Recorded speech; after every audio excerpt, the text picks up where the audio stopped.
Vegas Convention and Visitors Authority showing an 11% drop in visitor volume this summer. So there's a looming question. Do the perks outweigh the costs? And is our city still a premier tourist destination?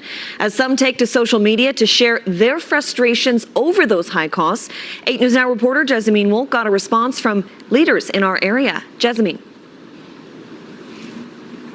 Sasha, you've seen the headlines. Whether it's a viral $26 bottle of water at the Aria or people taking to social media to complain about high resort fees, the theme remains the same. Is Las Vegas worth it? Well, our news crew headed to the Strip to hear from tourists their thoughts.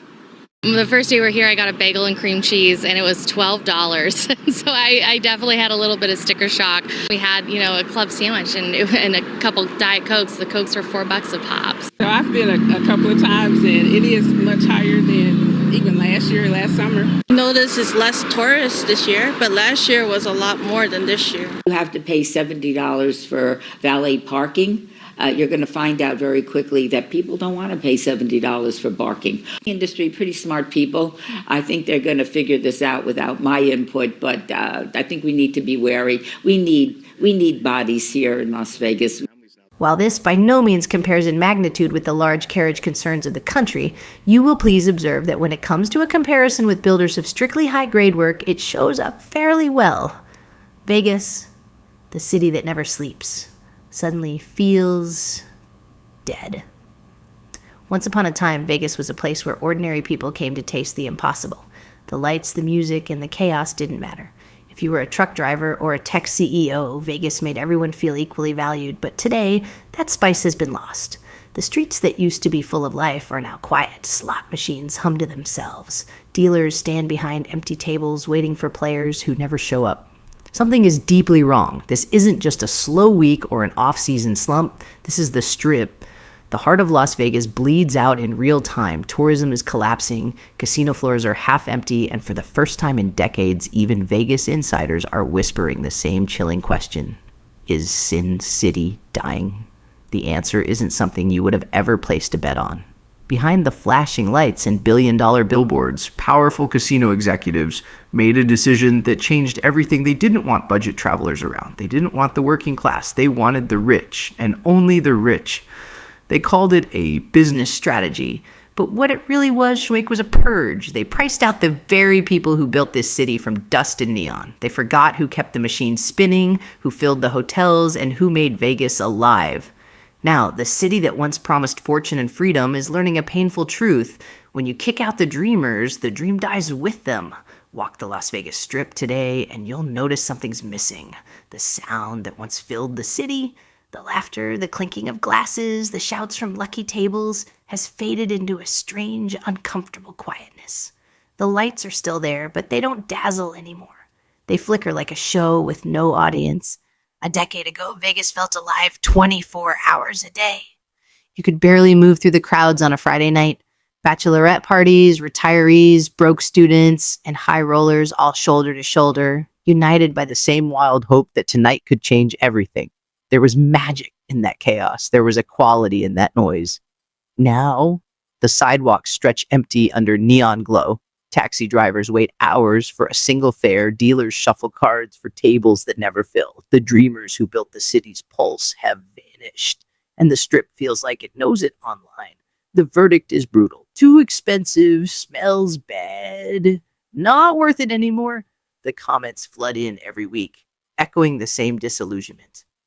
Vegas isn't fun anymore. They're not wrong. What used to be a playground for everyone has turned into a gated club for the few. The days of $5 blackjack and free drinks are gone and are now replaced by $55 resort fees, $25 parking charges, and cocktails that cost more than a dinner used to. $50 for a basket of bunch of fried stuff. $19 for 6 chicken wings. $11 beers. The hell? $67 for that. What? 2 shots of vodka and a Red Bull for $19.50? What? Fruit cup, $7. Can of Coke, $5. $32 cheeseburgers. Come on now. $24 for 3 meatballs. $30 for a panini sandwich. $30 for a little bottle of champagne in a vending machine. $20 for a 16-ounce drink? What? $30 for a pad thai? What do you think, I'm made of money? This bar's dead. I asked that dude for 2 soda waters and he said it was going to be $13.50 for 2 soda waters. What the hell, Vegas? There's nobody here.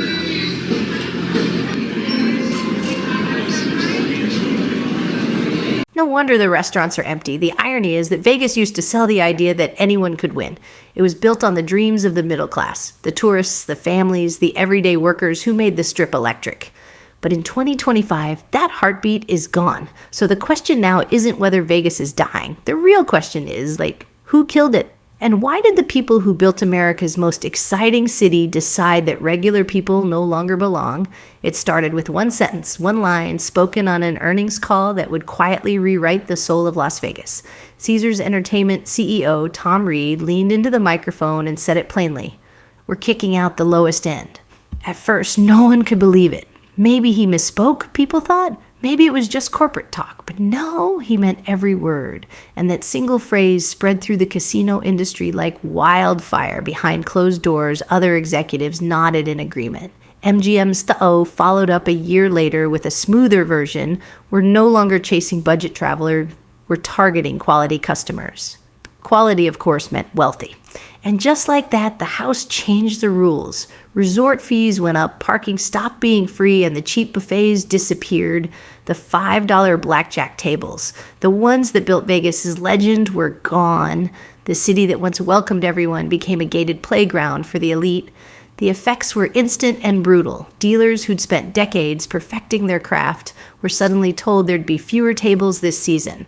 Waitresses saw their shifts cut in half. Taxi drivers circled the airport for hours, praying for a fare.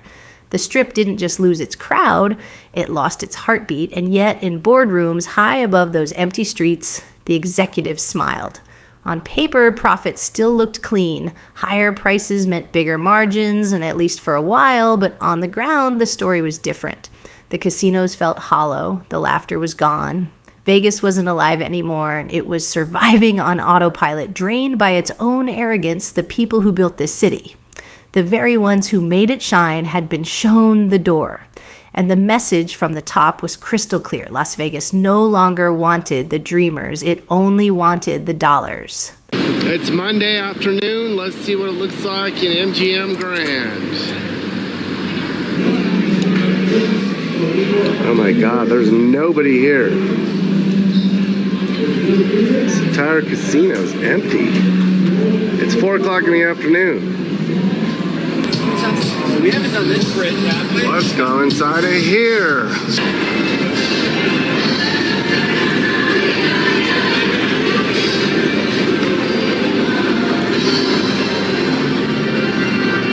There's nobody here either. Inside the Bellagio.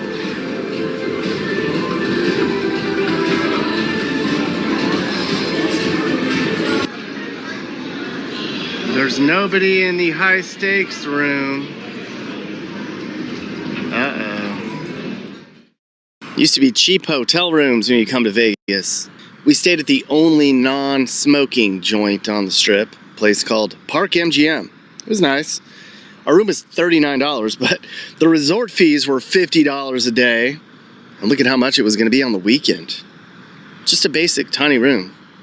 Now you're like, what's the resort fee, Nick? I'll show you. It's just basic shit. Wi-Fi, a pool, a gym, a phone in the room, a TV. Those are things that most hotels don't charge for. What a damn ripoff.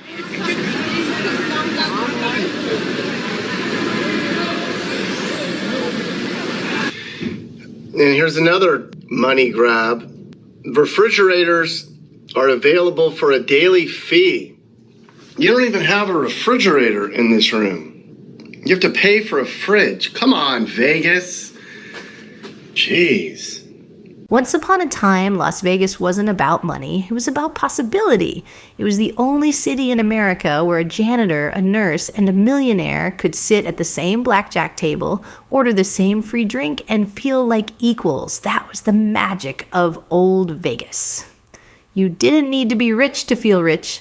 There were $4.99 steak dinners, $5 blackjack tables, $20 motel rooms with free parking, and buffets that could feed a family for the price of a movie ticket. You didn't come here to save money.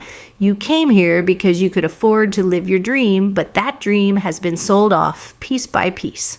One year we came to Vegas 5 times in 1 year. So we were coming very regularly in the past, but the prices are just ridiculous. Everything is insane. You could get meals anywhere from a couple of bucks to $10, and not anymore. I mean, they were at even here. Breakfast cost $50. Yeah. Before breakfast was really cheap.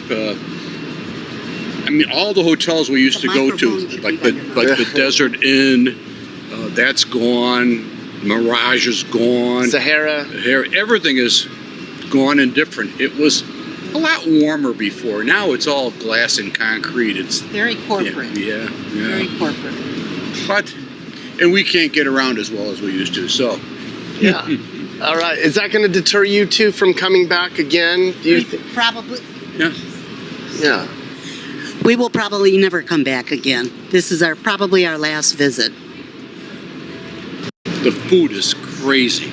Absolutely crazy, the food prices. So that's a big deterrent to us. Today, that same city will charge you $55 or more a night just for the privilege of staying in your own hotel room.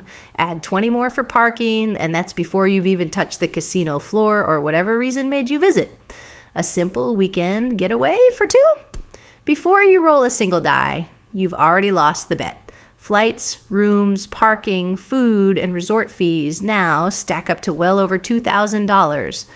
Many individuals couldn't keep up with their favorite street food because of the price tag to it. This situation is so serious that it made it to the news.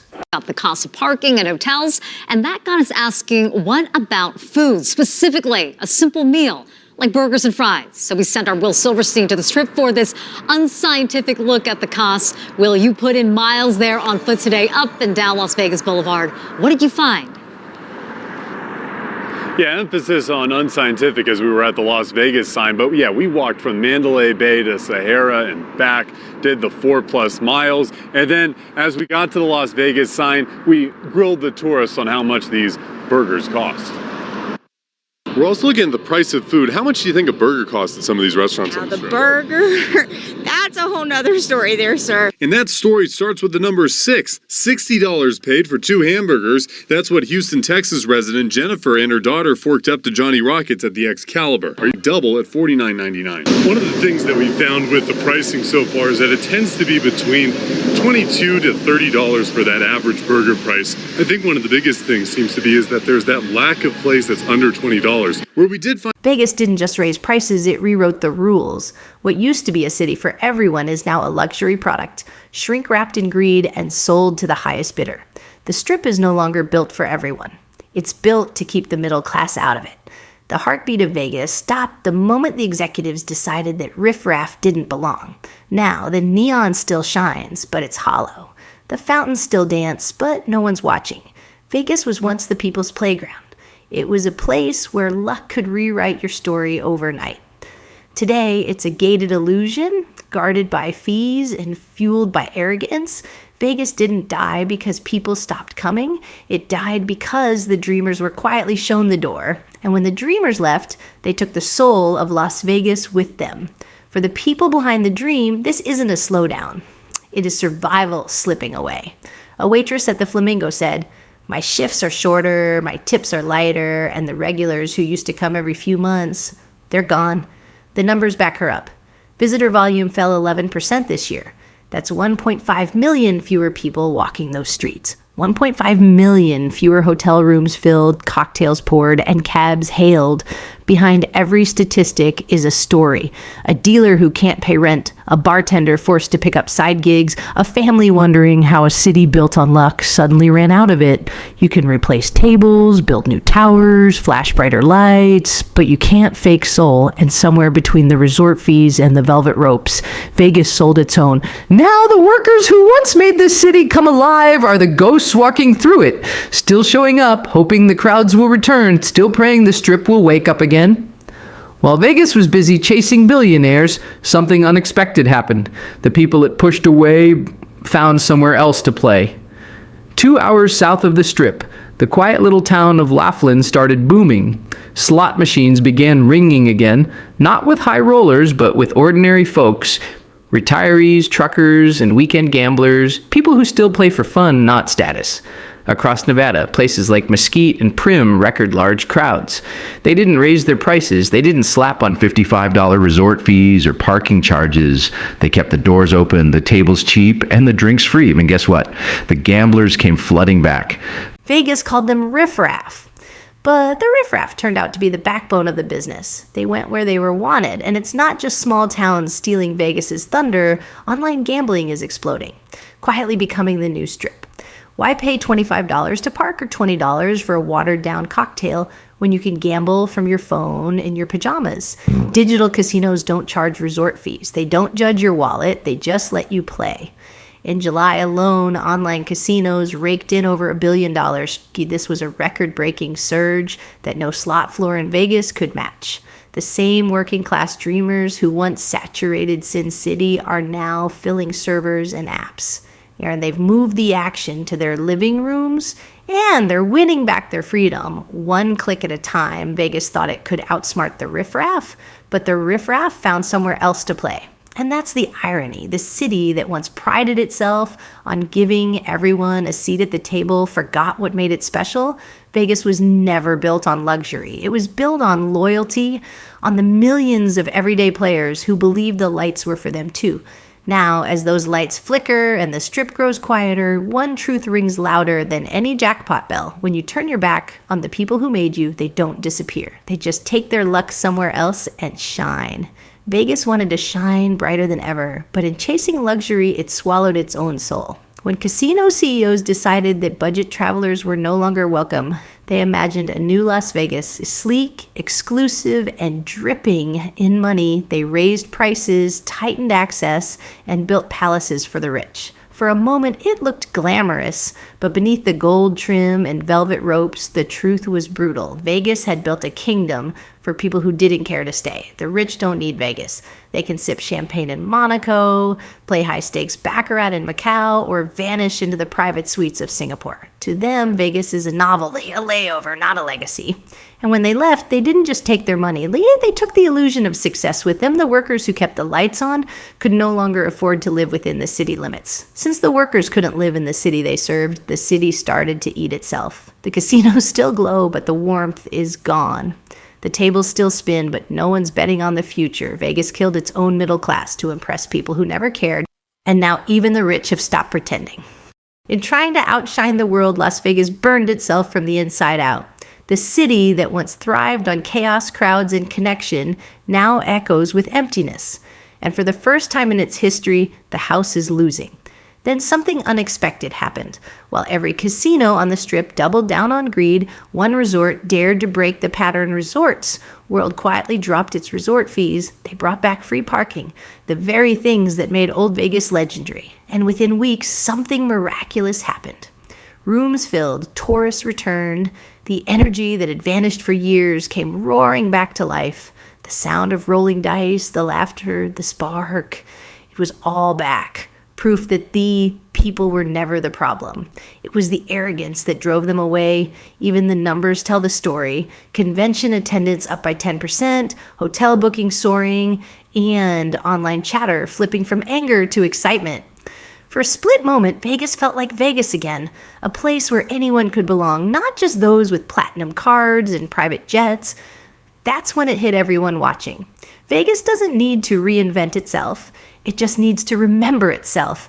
The city that once sold hope can still do it. It doesn't need marble lobbies or $30 cocktails to shine. It just needs to open its doors again, because the soul of Vegas has never been in the chandeliers. So it's in the people who fill the room. Vegas was never about money. It was about dreams. It was about the magic of believing, even if just for one night, that luck could change your life. But somewhere along the line, that dream was replaced by greed. If you listen closely now, beneath the hum of the lights and the noise of the ads, you can still hear it. The faint heartbeat of the city trying to come back, trying to matter again. Because no matter how many towers they build, no matter how many billionaires they cater to, the Strip will never shine until the people who made it glow return. So I'll leave you with one question.